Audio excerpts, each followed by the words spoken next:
Today is Friday. So, kahapon nakapag-upload ako ng long video. Nasa 6 minutes, ano. Kasi ngayon na naman mag-upload ako. Kasi, kailangan, habang mainit pa yung pulso natin. Kailangan ikwento ko na sa'yo. Kasi pag hindi, nakakalimutan ko na. Wala na ako ng gana, guys. Ayan. Actually, marami akong nilakad ngayon. Yun nga sabi ko sa inyo. Busy ako, ang dami ko ng Ngayon, pag uwi ko, hindi na ako nagtinda, guys. Sarado talaga ako kasi napagod nga ako. So, ganyan ako, guys. Pag napagod, hindi na ako nakakapag-upload. Wala na. So, ngayon, kasi masaya ako ngayon. Kaya gusto kong ikwento sa inyo, i-share ko sa inyo, lalo na yung mga kasari, mga nagtitinda dyan. So, ngayon, after nung February, nung nagbukas ulit ako ng tindahan, panibagong bukas ng tindahan ako noong February 4, kumuha ko ng business permit noong February 4 instead na January, di ba? February 4 na ako. Kasi nga parang wala na akong balak pang magtinda, pero ang dami na bulong sa akin na tinda ka para may libangan nga ganun. So, nagtinda ko kasi nanghinayang din ako doon sa iba kong mga panindang na nakatenga dyan, na hindi na wala naman siyang expiration, like mga school supplies, wala siyang expiration. Ngayon nagpunta ako doon para kunin yung aking business permit. Biruin nyo, guys, August na ngayon. Ako tagal, kasi nung nagpunta ako doon, guys, mga May yata yun, wala pa sabi follow up daw, ganun. Tapos wala din akong kinuhang health certificate, wala. Hindi ako pinakuha. Hindi ko lang alam kung tama ba yung aking iniisip. Pag bagong bukas ka, wala ka munang kukuning health sanitary permit. Yon, sanitary permit. Wala kang kunin kasi bubukas mo lang. Sa second term mo na, pag nag-renew ka, doon ka na yata kukuha ng sanitary permit. So ngayon wala akong sanitary permit.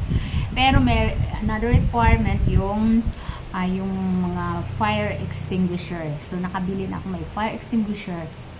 Then, I'm hoping na hindi namin magamit yan. Okay lang yun, guys. Kaysa naman masulugang ka. Okay lang na gumastos ka sa part ng business permit requirement, yung fire extinguisher, kahit hindi mo magamit.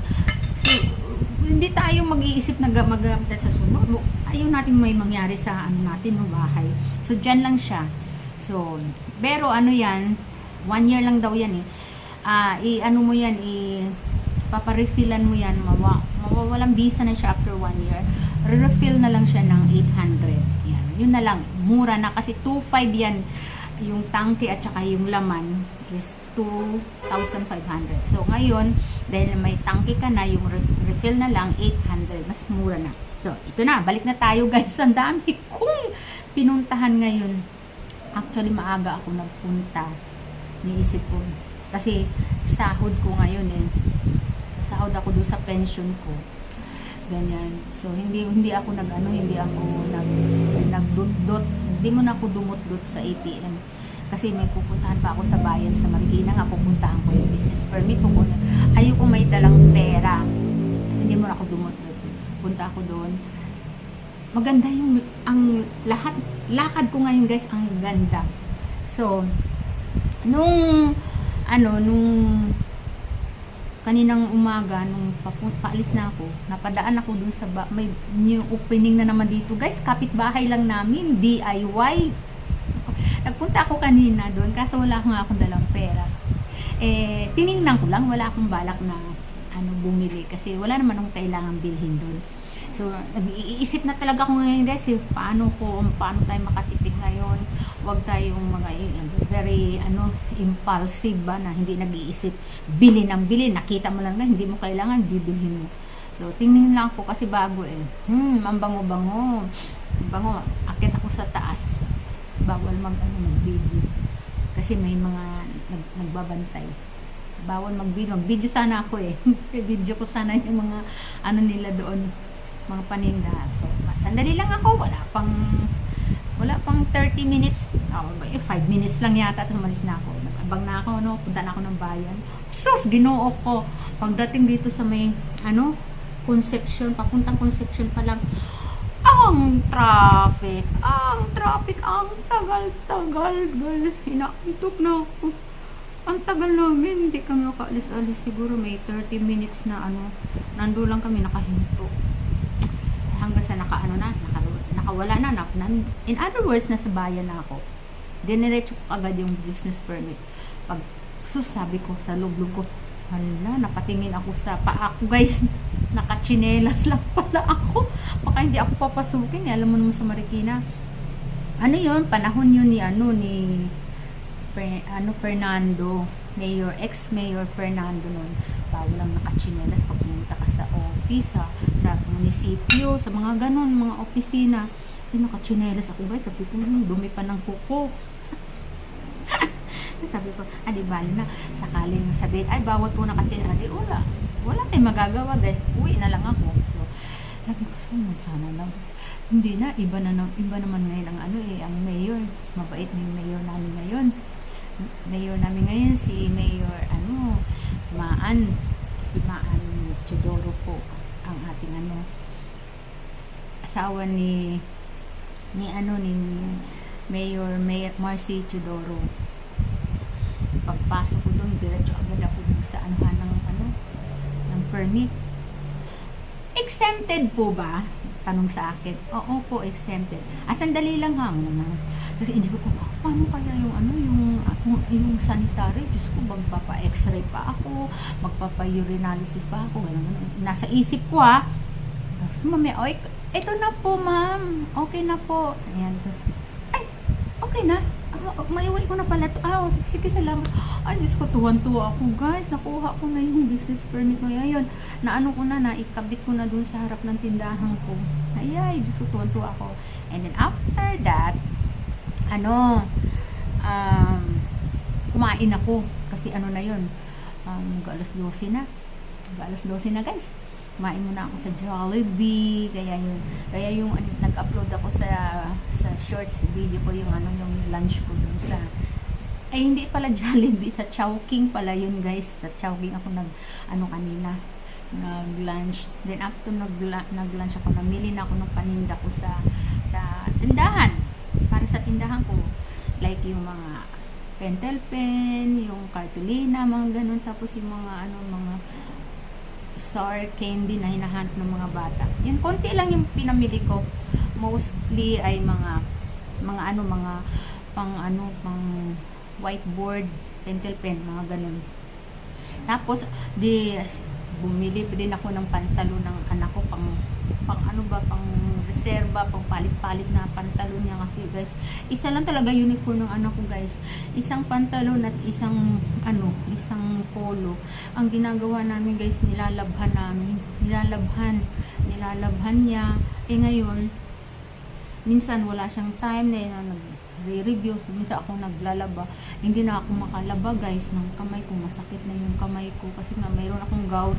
Ito masakit, guys. Pag nagaganyan ako, sakit ng kamay ko. That's why, bumili ako ng mini washing machine sa TikTok. Doon ako naglalaba. Kahit isang polo lang ng anak ko. Carry, guys. Basta, pag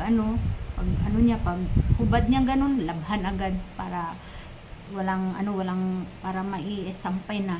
Para meron siya kinabukasan. Ganun, guys. Paano nga kaya kung umuulan? Wala, guys. Pag umuulan, wala. Talagang electric pan. Gaganon na ng electric pan yung polo niya.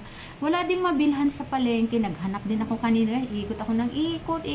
Nahihilon ako sa kaikot. Dito, try ko, baka may tinda. Wala din silang tindang polo na navy blue. Kasi daw, mahirap daw yung ano ba yan? Yung dito patch, yung nilalagay, nasa dulo ng dila ko, wala daw logo.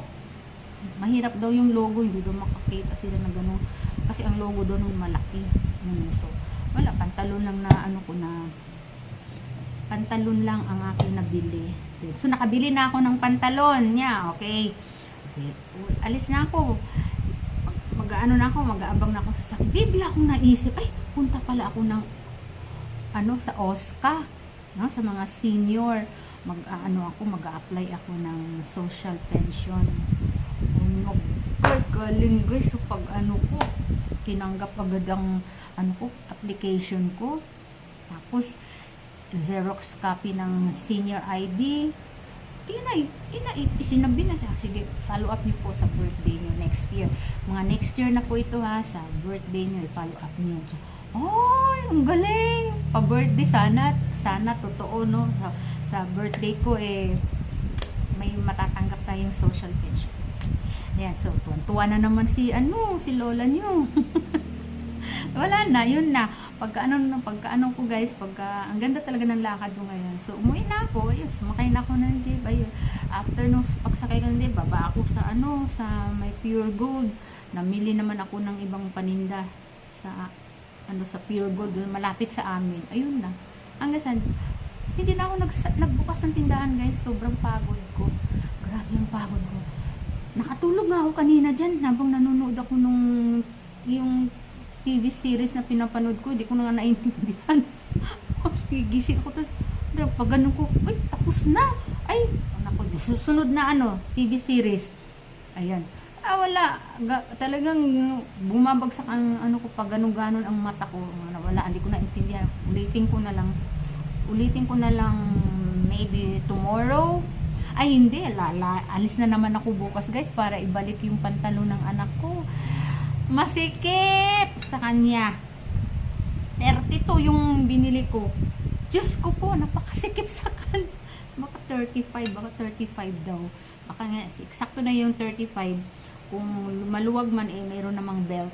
Tapos, hindi talaga, halos hapit sa hita niya, guys. Hindi halos magkasya yung hita. Wala, laki na ng anak ko, guys. Uy, hanggang dito na lang, guys, ha. Kasi kakain pa ako. Ito yung niluluto ko. Fried chicken sa air fryer para iwas sa mantika. Yun lang. Tapos sausaw sa ketchup. And of course, rice. Bye! Bye! Thank you so much for watching sa pakikinig. Thank you guys. God bless. Bye-bye.